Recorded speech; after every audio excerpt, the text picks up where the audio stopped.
My grandma took this photo of my granddad in Guatemala more than 50 years ago. He passed away in 2013. And just before I left for my world trip, I found this picture in an old family album at my grandmother's house.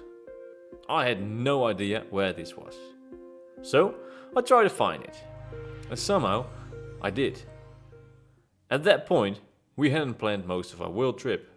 We knew about the Ironman, the Utah road trip, but almost everything after that was still completely unknown. So, when we decided to spend 2 weeks traveling through Guatemala, I knew exactly what I wanted to do.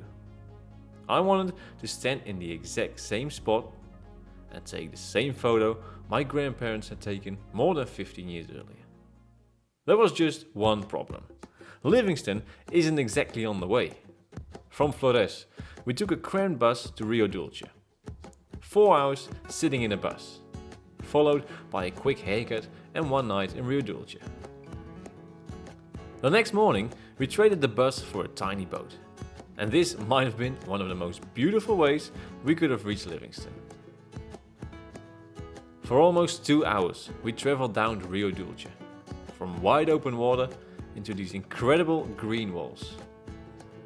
We passed people living along the river, boats, wildlife, and an entire island covered in white herons. Eventually, Livingston appeared. We checked into a tiny little place called Casa Rosada. Jans still wasn't feeling great, so we took it easy that evening. But tomorrow was the reason I'd come all this way. The next morning, we headed into Livingston.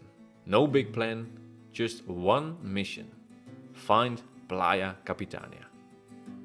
We walked further and further, and then there it was. The exact same sign. The same place where my grandfather had stood around 16 years earlier. So I stood where he had stood and took the same picture. Same place, same sign, different generation. My grandfather never got to see the world trip we were on. But standing there, holding that old photograph, it felt like, in a small way, I was continuing a journey he had started years before. A few days later, we left Livingston and continued the journey through Guatemala. And the next part of Guatemala was about to look completely different. And this time, we had a completely different challenge.